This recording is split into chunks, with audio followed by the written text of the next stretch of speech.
स्वागत है आपका द स्टेट सेंटिनल में और मैं हूं राहुल सिंह। जम्मू कश्मीर में इन दिनों राजनीतिक गतिविधियां काफ़ी तेज़ हो गई हैं।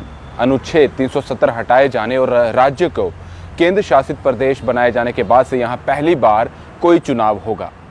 वही चुनाव से पहले जम्मू कश्मीर प्रशासन ने रोशनी एक्ट भूमि घोटाले से जुड़ी सूची जारी कर राजनीतिक गलियारों में एक नया ही मोड़ ला दिया है। राज्य प्रशासन ने जम्मू कश्मीर में सरकारी जमीन और रोशनी एक्ट के तहत भूमि पर कब्जा करने वालों की सूची जारी करते ही सियासी दलों के कार्यालयों के बाद अब जम्मू कश्मीर के बड़े नेताओं के निजी आवाज भी सरकारी जमीन पर होने की बात सामने आई है। सब तरफ हलचल शुरू हो गई है। रोशनी एक्ट के अतीत पर जाएं तो इसकी नींव जम्मू कश्मीर की उन्नति के लिए भरी थी, पर कुछ वर्षों से इस नींव में भ्रष्टाचार का दीमक लग गया। सत्ता में बैठे उन सभी हुक्मरानों और नौकरशाहों के नाम अब सार्वजनिक किए जा रहे हैं जिन्होंने अपने पदों का खुलकर दुरुपयोग कर जंगलात, नदी और नालों की सरकारी जमीन पर कब्जा करके इसे कानूनी रूप से निजी जमीन की शक्ल दे दी।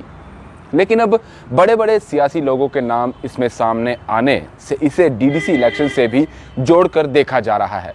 राजनीतिक पार्टियां एनसी, पीडीपी का सीधे निशाना बीजेपी पर है। उनका कहना है हमारा किसी भी तरह से ज़मीनी घोटाले से कोई लेना देना नहीं है, बस हमें फंसाया जा रहा है। वहीं अगर देखा जाए तो जो सूची जारी की गई है उसमें नेशनल कॉन्फ्रेंस और कांग्रेस के बाद पीडीपी का कार्यालय भी सरकारी ज़मीन पर बना बताया जा रहा है। सरकारी ज़मीन पर अवैध कब्जों से संबंधित जारी की गई तीसरी सूची में पीडीपी के सुंजवा कार्यालय को सरकारी ज़मीन पर अतिक्रमण कर बनाया बताया गया है। वहीं जब से डॉक्टर फारूक अब्दुल्ला का नाम इस सूची में सामने आया है तब से बीजेपी को भी एक नया मुद्दा डीडीसी इलेक्शंस के दौरान मिल गया है।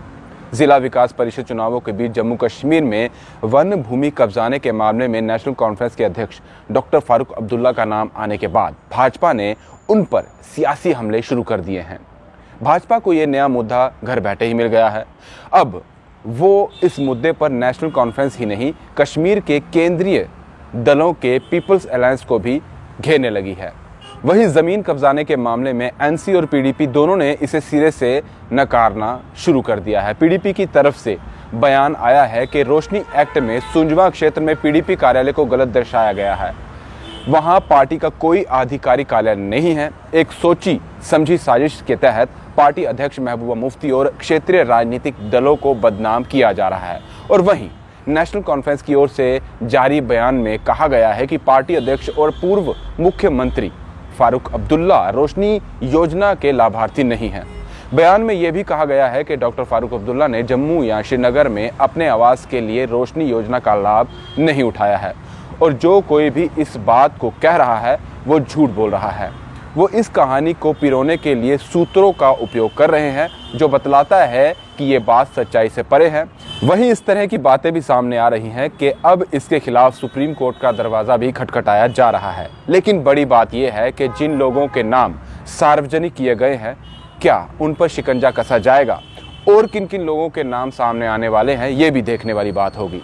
साथ ही होने वाले डीडीसी इलेक्शंस में क्या इस चीज़ का फ़ायदा बीजेपी को मिलता है ये भी देखने वाली बात होगी। इस पूरी खबर से हमें दीजिए इजाज़त और आप बने रहिए द स्टेट सेंटिनल के साथ। नमस्कार।